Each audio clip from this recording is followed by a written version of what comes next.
Ang mensahe natin ho ay sa Mateo chapter 19 verse 13 to 15. Okay, babasahin ko po muna bago natin himayin. Mateo chapter 19 verse 13, ipinanalangin ni Jesus ang mga bata. Sa ibang salin ho, kung pareho tayo ng Bible, pakitingin nga ho sa ibang salin. Ito ho, salin to ng Magandang Balita Biblia. Sa ibang salin ho, pinagpala ni Jesus ang maliliit na bata. So, specifically, yung mensahe ng Panginoon sa Mateo chapter 19 verse 13 to 15 ay para sa maliliit na bata. Hindi kanina katulad ng sa picture. Okay, infant ang mensahe ng Panginoon na yan sa ano. So, hindi yung porke ganito ang mensahe natin, ay pambata ang mensahe. Alamin nyo mamaya sa dulo kung bakit. Okay? Sabi ng Panginoon, may nagdala ng mga bata kay Jesus upang ipatong niya sa mga ito ang kanyang kamay at sila'y ipanalangin. May nagdala, it means karga. Okay, gusto ko lang ilarawan sa inyo na ang ini-emphasize dito ng bata ay sanggol. Possible ho, around 1, basta ho karga. Hindi na siguro kinakarga yung 7 to 10. Kinakarga pa ba yan? Pupunta kay Jesus Christ, kinakarga pa. Hindi ho, mayroong kausap si Jesus Christ na mga 7 to 10 above, pinapalapit niya na lang. Ito karga. Okay? Ngunit pinagalitan sila ng mga alagad. Parang ano naman, sorry po killjoy naman yung mga alagad. Sabi ni Jesus Christ, lumapit, tapos yung mga alagad, killjoy. Wag. Minsan may mga talagang kontra o minsan may mga time na hindi nagpapagpareho. Sinabi ni Jesus, hayaan ninyong lumapit sa akin ng mga bata. Huwag ninyo silang pagbawalan sapagkat ang mga katulad nila ang mapapabilang sa kaharian ng langit. Wow. Pambata pero malalim. Pambata ang mensahe pero malalim yung impact. Okay? Ipinatungan niya sa mga bata ang kanyang kamay at pagkatapos siya'y umalis. Okay, the title of this message ito, Let the Children Come to Jesus. Pambata hindi. Parang makasagot. Pastor, parang pambata talaga ang mensahe ngayong araw na to. Tanong ko sa iyo, matanda ka na ba? Pambata pa? Para sa iyo ang mensahe na to. Okay, let the children come to Jesus. Okay, sabi dyan. Okay, tanong mo ito pag-aralan muna natin. Balik muna tayo sa pagkabata.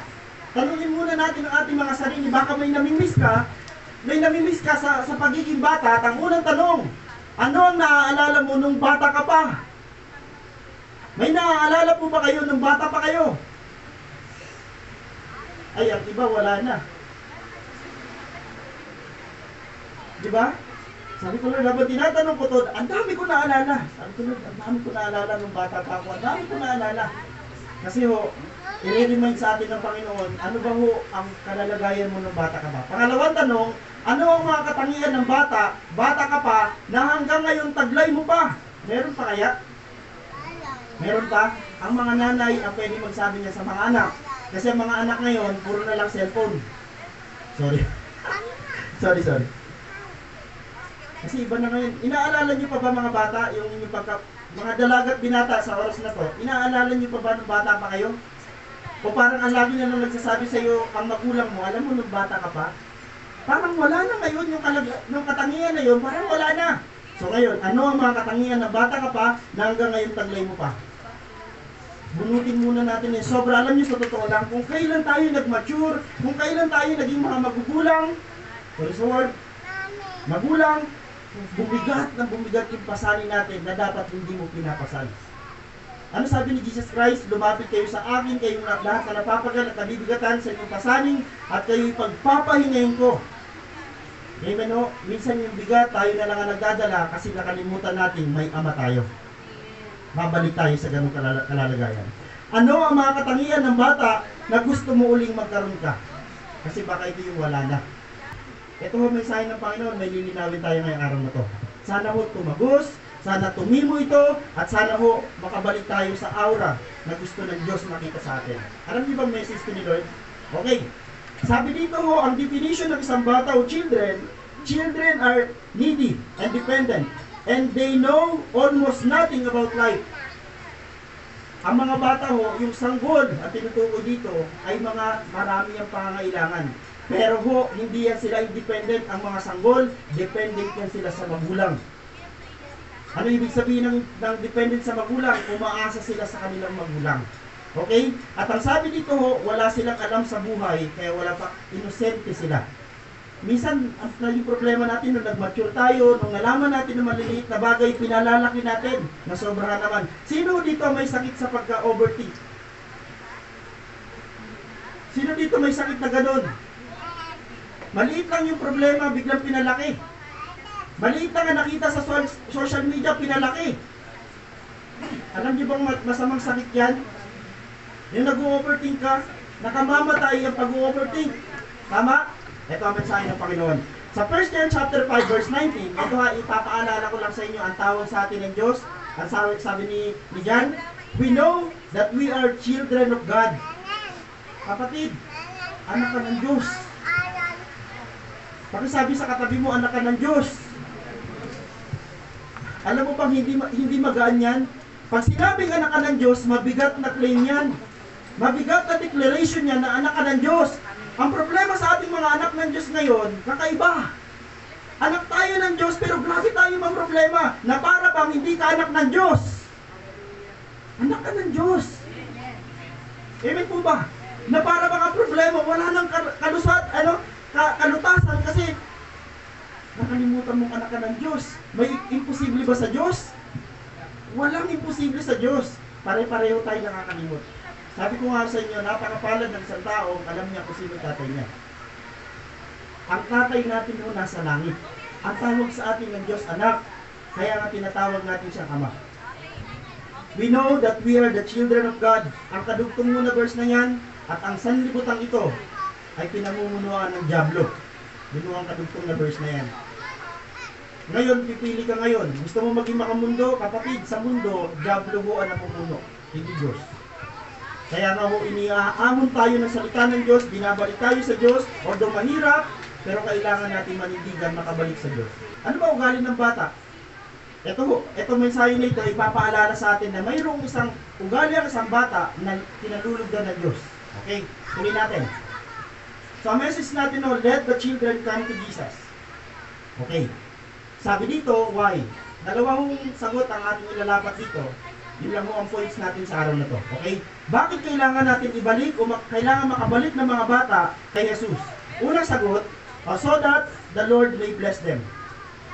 Kailangan makabalik ng mga bata o mailapit ang mga bata sa Panginoon para mapagpala sila ng Panginoon. Okay. Matthew chapter 19 verse 13, and he laid his hands on them and went away. Okay, ito nga, nilapit na mga ang sabi ko sa inyo kanina, ang pinag-uusapan sa Matthew chapter 19 ay mga sanggol. So ngayon, nilalapit ng mga nanay yung kanilang mga anak na sanggol, at nung inilayas na ni Jesus Christ yung kanyang kamay para sa mga bata, pagkatapos niyang ipag-pray, pagkatapos niyang pinagpala mga bata, anong gagawin ni Jesus? Aalis siya. May significance kaya yung word na lay hands? Sa simbahan natin, ina-apply pa rin natin ang lay hands, it is biblical. Alam niyo ibig sabihin ng lay hands? Tingnan nyo. Yung salitang lay hands, so, sabi dito, lay hands on them and pray. Yun yung ating pagkukunan ng natin. At according ho sa tradition ng Israel, a traditional manner of blessing children in Israel, ito ho yung ating pinagkunan. Kaya pala nililehas Jesus Christ sa mga bata, kaya pala pag nagdededicate ang mga pastor, o yung may alam sa Biblia, pag nagdededicate sila, pinapatungan nila yung kamay. Sa atin ho, ganun din ang ginagawa natin, ini-extend natin ang kamay sa mga nag-birthday, sa mga pinag-pray natin may sakit kasi bakit po? May power, may impact. Okay o, mayroon tayong example, Genesis chapter 48 verse 14. Tingnan nyo po kung sino po yan. Sa Genesis chapter 48, bago matapos ang Genesis, alam niyo po ang Genesis ay chapter 50 lang yan. So, bago matapos ang Genesis, may ginawang significance po dyan si Jacob. Okay, tingnan natin. Genesis chapter 48 verse 14, ngunit pinag-cross ni Israel ang kanyang kamay. Si Israel o si Jacob? Sino si Jacob? Anak siya ni Isaac. Sino si Isaac? Anak siya ni Abraham. Ngunit pinag-cross ni Israel ang kanyang kamay at pinatong ang kanan sa ulo ng nakababatang si Ephraim at ang kaliwa sa ulo ni Manases. Alam niyo sa totoo lang, Paul. Paul yan. Ba't Paul? Sabi ni Jose, sabi niya sa tatay niya, sabi niya kay Jacob, Ama, hindi ganyan. Basahin niyo po ang context. Pinag-cross ni Jose ang kanyang kamay para pagpalain yung panganay at saka bunso. Ngayon, nakala ni Jose, mali ang ginagawa ng kanyang tatay kasi naka-cross ang kamay. Alam niyo po bang may significance yung kanan? Mga tatay, may significance ang kanang kamay. Kanang kamay sa panunumpa, kanang kamay sa puso. Itong kanan na to, may significance to. Biblically, ganun din. Okay, sabi ni Jose, Ama, si ano po, si Ephraim po yung bunso, si Manase po ang panganay. Baguhin niyo po, sabi ni Jose, sa context, pag binasa niyo yan. Pero sabi ni Jacob, hindi, alam ko yung ginagawa ko. Si Ephraim ay mas magiging blessed kaysa kay kuya niya. Okay? Sabi niya dito, sa kanan sa ulo ng magkabatang si Ephraim at ang kaliwa sa ulo ni Manases, parehong pinagpala ni ni Jacob ang mga apo niya. Pero magkabaliktad. Pero ang declaration niya dito, parehong mapagpala, pero mas lamang yung bunso. So, biblically ho, yung pag-ilehan so ay tama. Kaya mga magulang, mga asawa, kapag kayo mag-betray, pwede nyo patungan ng kamay. Okay ho? Nakakapagod ba yun? Mag-betray ka lang, papatungan ng kamay. Siguro naman, hindi po ano. May sign yun. It means, tinutularan natin yung biblical manner ng mga Israelita. Okay, balik tayo doon. So that the Lord may bless them. Yun ang unang puntos. Kailangan palapitin natin ng mga bata o kailangan ilapit natin ng mga sanggol na bata sa Panginoon para mapagpala niya. Sabi dito, children need to be blessed by the Lord. Kailangan kasi pagpalain ng mga bata ng Panginoon. Pangalawa, the Lord wants to bless children. According sa context, di ba ho, nag-i-hesitate yung mga disciples, sabi nila, wag niyong ilapit, mamaya alamin natin kung bakit may ganun silang pakikipagbulok ang mga disipulo. Gusto ko linawin sa inyo na hindi masama ang ugali ng mga disipulo at that time. Kaya nila pinipigilan yung mga bata na lumapit, mamaya papaliwanag ko po sa inyo. Okay. Sabi dito, may challenge dito. Sabi dito, do not hinder them. Sabi ng Panginoon sa mga disipulo, huwag nyo silang hadlangan, hayaan nyo silang lumapit. Okay, basahin natin. Matthew chapter 19, verse 13b, the disciples rebuke the people. So hindi nire-rebuke dito na mga disipulo, yung mga baby. Ang nire-rebuke nila dito, yung nagkikerry sa baby, yung mga magulang. Okay, hindi yung masama ugali nila. Hindi masama ang ugali ng mga disipulo kaya nila hinahadlangan yung mga magulang na pumunta kay Jesus Christ para wag makalapit kay Jesus Christ, kundi para hindi magambala si Jesus sa kanyang pagtuturo. Tandaan nyo, si Jesus Christ at that time, nangangaral. Habang nangangaral si Jesus Christ, napunan niya ang daming baby. O papuntahin nyo dito, lapit kayo, kasi pagpapalain ko, ipag-pray ko, ipagpatok ko yung aking kamay. Nainganyo yung mga magulang, pero akala ng mga disipulo, pag lumapit ng mga ito, magugulo. Madidistract ang Panginoon at hindi na makakapag-preach. Pero sabi ng Panginoon, wag, hayaan nyo silang lumapit para mag-bless. The disciple rebuked the people, but Jesus said, let the children come to me and do not hinder them. Wag nyo silang bawalan lumapit para sila'y mapagpala ko. Mga kapatid, tanong ko lang, in application, ngayong araw ng linggo, mayroon bang pumipigil sa iyo para mapunta sa simbahan? Sa tuwing haharap ka kay Lord, mayroon bang problema na humahad lang sa iyo para makalapit ka kay Lord? Kapatid, labanan mo yun. Huwag mong hayaan na yung hadlang na yun ay matalo ka. Bakit po? Hindi mo matatanggap ang pagpapala ng Panginoon kapag natalo ka. Kasi pag may hadlang, kailangan mo siyang labanan. But Jesus said, let the children come to me and do not hinder them. Ayan. Number 2. Okay, pangalawa na. Pangalawang rason kung bakit kailangan natin palapitin ng mga bata sa Panginoon, because the kingdom of heaven belongs to those who are like them. Diyan na tayo magtatapos. Likely? Okay, tuloy natin. Matthew chapter 19 verse 14. Sabi dito, but Jesus said, let the children come to me, don't stop them. Ano po ito NLT. For the kingdom of heaven belongs to those who are like these children. Ang sabi ng Panginoon, huwag niyo silang hadlangan dahil sa mga batang ito, sila yung mga makakasama o pinag-aharian sila ng Panginoon. Sinabi ni Jesus, hayaan ninyong lumapit sa akin ng mga bata, huwag ninyo silang pagbawalan, sapagkat ang mga katulad nila ang mapapabilang sa kaharian ng langit. Ang context ng pinag-uusapan natin kanina kay Jesus Christ, sabi ng mga disipulo, bakit tatawagin yung mga baby? Wala pa namang kamuang-muwang yan. Pero sabi ng Panginoon sa mga disipulo, yung mga walang muwang, yan ang pinag-aharian ng Diyos. Minsan ho, nakakatakot maging matalino. Nakakatakot maging matalino. Nakakatakot maging mayaman.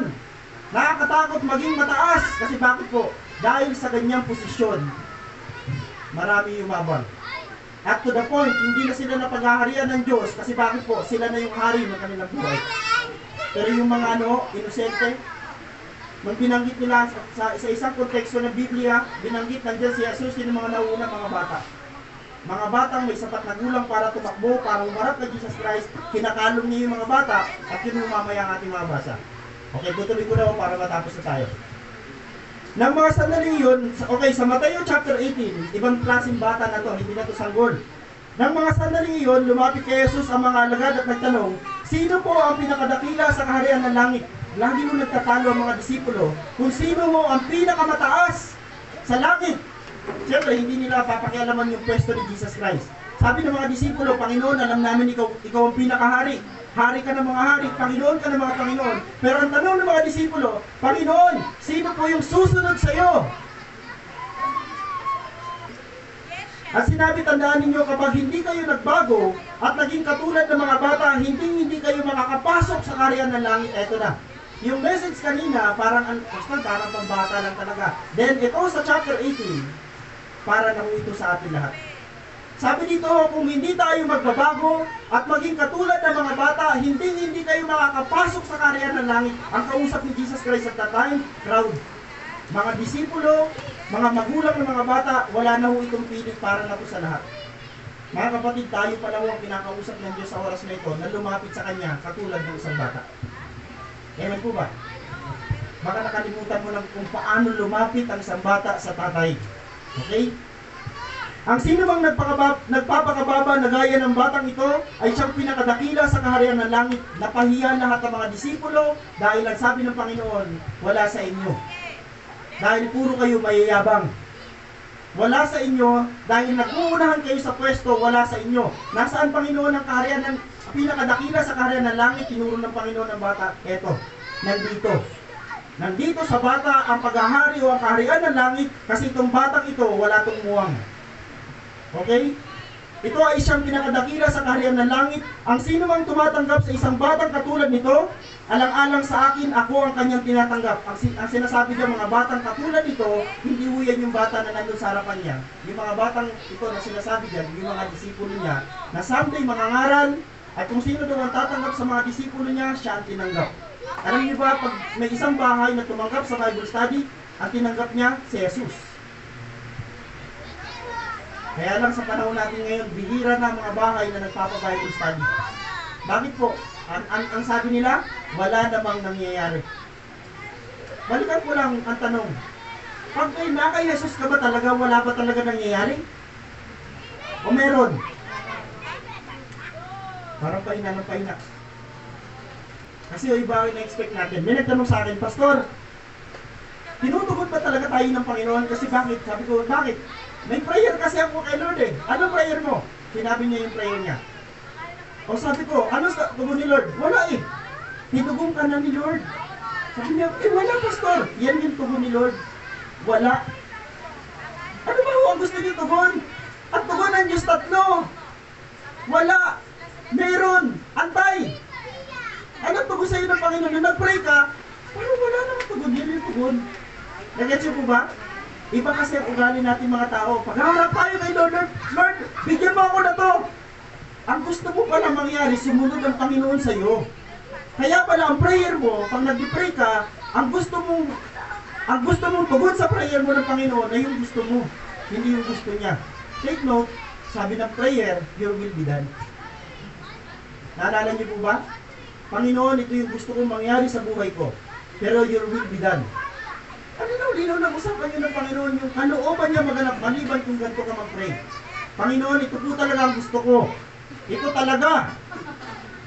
Eh, ikaw na yung Diyos. Mahirap kong mag-pray ng ganun. Kasi ho, sa pag-pray, kailangan pa rin ng pusong kagaya ng bata. Kailangan magpakababa dahil ikaw may kailangan sa Diyos. Amen po ba? Kasi akala natin lahat ng prayer natin, Lord, gusto ko po nito. Akala mo lahat ng gusto mo bibigay ni Lord, hindi po. Ang ibibigay lang sa iyo ng Diyos ay yung makabubuti sa iyo at kalooban niya. Amen? Kaya kung hanggang ngayon hindi pa binibigay ng Diyos ang iyong panalangin, yan pa yung gusto ng Diyos sa iyo. Yan anong gagawin mo? Magpasalamat sa Diyos. Kasi yan ang gusto niya. Huwag mo hanapin yung wala. Yung meron ka, hindi mo na tuloy ma-enjoy kasi yung wala ang hinahanap mo. Mawaalis sa puso mo yung pagiging grateful. Okay, tuloy natin. Yung nakabalong sa salitang nagpapakababa ay pagtitiwala. Yung mga bata ho, paglapit nila sa Panginoon, punong-puno ng pagpapakababa. Kasi bakit po? Punong-puno sila ng tiwala. Okay, ano pa? Pinapakilala ng paglapit sa Panginoon yung kahinaan o kakulangan at paghingi ng tulong. Yun ho yung kabuuan ng pagpapakababa. So, maalala. Okay, medyo marami-rami itong paalala natin. Sa harapan ni Lord, gusto niya lagi tayong tumulad sa mga bata. Yan ang message niya dito, na siya lang ang dapat nating asahan at sandigan sa paglapit mo kay Lord. Umasta kang bata. Tingin ko matutuwa ang Diyos. Amen? Matutuwa ang Diyos. Ano ba? Gusto ni Lord na muli tayong dumepende sa Kanya lamang tulad ng isang bata na nakadepende sa mga magulang niya lamang. Ang problema natin, nung tayo ay natuto sa buhay, natuto tayo, naging marunong tayo, natuto tayo dumiskarte. Ang problema mo, nakalimutan natin yung dumepende na sa Diyos. Kasi ang sinasabi natin sa ating mga sarili, kaya ko na. Kaya ko na. Alam niyo ba may mga pagkakataon sa buhay natin, yung kaya mo na, yung mga bagay na sinasandalan mo na, minsan, hindi lagi minsan tinatanggal yan ng Diyos para ipaalala sa iyo, balik ka sa akin. Amen ba tayo dyan? May mga time na inaalis ng Diyos yung mga sinasandalan natin para mag-asal bata ka na naman babalik sa Diyos at sasabi, Panginoon, Ama, tulungan niyo po ako. Sa totoo lang, nakakatakot mo talaga pag nasa iyo na lahat, baka isang araw wala ka nang balikan, di mo na balikan ng Diyos. Pag nakakatakot, pag nasa iyo na lahat, baka di mo na maalala ang Diyos. Okay, tuloy natin. Sa harapan ng pagsubok, ito ang challenge sa harapan ng pagsubok at labanan, dapat isa kang sundalo. Huwag mo makalimutan naman to. Hindi porke, Pastor, sabi ng Panginoon, mag-asal bata kung hindi po sa pagsubok, hindi pwede asal bata. Pag nandun ka sa pagsubok, problema, gera, kailangan asal sundalo ka. Kailangan warrior ka. Kasi kung hindi ka warrior, nandun ka sa labanan, wala na. Ang sabi ng Panginoon, kapag nandun ka sa labanan, kailangan ipakita mo yung tikas mo. Kailangan maging matatag, maging matapang ka. Pero pag haharap ka sa Diyos, naalala niyo yung kanta, The Warrior is a Child. Nakakaiyak yung kanta na yun. Sabi ni Gary Valenciano, deep inside this armor, the warrior is a child. Alam mo yan, galing ka sa digmaan, galing ka sa maraming pagsubok, pero pag lapit mo sa Diyos, Panginoon, ito pa rin ako, yung bata mong anak. Dapat yun yung asal natin, kaya lang minsan iba. Sundalo ako sa mga labanan. Pagdating kay Lord, sundalo ka pa rin, tatapang ka pa rin. Pwede ba hindi ganun? Kailangan yung asal natin is yung asal ng isang anak na may galang sa Diyos. May nagigets mo ba kayo sa mensahe? Salamat po. Sana masapul. Sana makabalik yung espiritu o yung diwa ho ng pagiging bata natin, especially paghaharap na kay Lord. Okay? Sa harapan ng pagsubok at labanan, dapat isa kang sundalo, matatag at matapang. Subalit sa harapan ng Diyos, dapat manatili ang ating puso na tulad ng isang mga bata na mapagpakumbaba at puno ng tiwala sa Kanya. Ito na. Lalapit ka ngayon sa Diyos. Alam niyo, sorry po kung ito yabang, pero hindi ko ito pinagyayabang. Pag ako talagang totally zero, wala na talaga. Pinakaasal ko sa Panginoon, tutulungan ko siya ng luwa sa harapan niya. At sasabihin ko sa Panginoon, Lord, tulungan mo ako. Kasi, bata pa ako. Kasi, hindi ko kaya. Alam mo bang gusto ng Panginoon niya marinig sa'yo? Kasi anak ka niya. Huwag puro yabang. Huwag puro sasabihin mo, Lord, kaya ko lahat, sinungaling. May mga time hindi natin kaya. Kaya pagharap mo kay Lord, mas maganda. Kung kagang puso mo, sabihin mo kay Lord, Lord, hindi ko kaya. Kasi kaya ng tatay mo. Amen ba tayo dyan? Mabalik sana yung kanta, deep inside this armor, the warrior is a child. Kapatid, huwag mong alisin yung pagiging bata mo, pag-aarap ka sa Diyos mo. Kasi yan pa rin ang hinahanap ng Diyos. At itong mensahe ng Panginoon, pinapaalala ng Diyos sa mga disipulo, pinapaalala ng Diyos sa mga tao, gusto ko yung puso ng bata, hindi yung puso niyo. Parang napahiya dito yung mga tao na may sapat ng gulang. Okay? Subalit sa harapan ng Diyos, dapat manatili ang ating puso na tulad ng sa mga bata na mapagpakumbaba at puno ng tiwala sa Diyos. Tandaan, hanggat ang ating kalooban ay hindi maging tulad ng mga sa bata, hindi natin makikilala ng lubos ang Panginoong Hesus at hindi natin malalaman ang kalooban ng Diyos. Saan verse yan? Ito. Mateo chapter 11, 25 to 26. Nang panahong iyo'y sinabi ni Jesus, Ama, Panginoon ng langit at lupa, salamat sa iyo sapagkat inilihim mo ang mga bagay na ito sa marunong at matatalino at inihayag mo naman sa mga may kalooban ng kagaya ng sa bata. Sino mo ang pinakamadali kong humingi ng tawad? Yung may pusong kagaya ng bata. O Ama, sapagkat ganoon ang nais mo. Okay, last. Okay, hamon. Maging katulad tayo ng mga bata. Na, ano-ano kaya ho ito? Number 1, na humihingi ng tulong lagi sa magulang. Alam niyo yung baby? Pag umiyak yan, it means humihingi siya ng tulong sa kanyang magulang, sa kanyang nanay. At ang magulang dyan ay larawan siya ng Diyos. Nasa panahon na walang-wala ka na, sa panahon na talagang bagsak ka, lapit ka sa Diyos.